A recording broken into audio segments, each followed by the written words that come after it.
Today's lesson is about jobs, and there are many jobs in the world. For example, I have already given the samples here: teacher, chef, doctor, pilot, driver. Can you read together, please? Teacher, chef, doctor, pilot, driver. So please rewrite here in your book: teacher, chef, doctor, pilot, driver. And I will give you time about 5 minutes to continue and to find more jobs in the world. 5 minutes, start from now.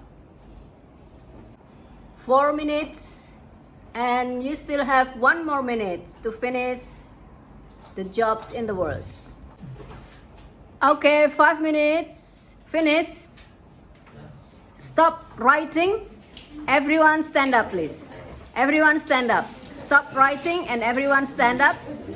And you are going to read the jobs in the world. Then you read this again: teacher, chef, doctor, pilot, driver. Then you continue about your jobs in the world, and when you finish, you sit down. Do you understand? Yes. Okay, now let's start reading this.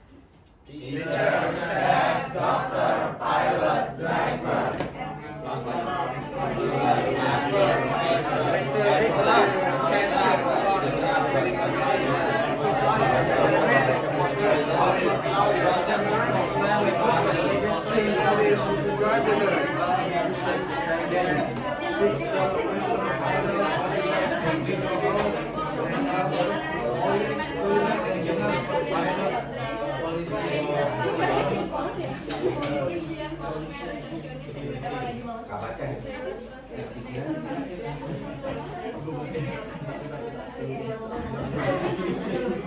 Okay, so Anastasia is the best.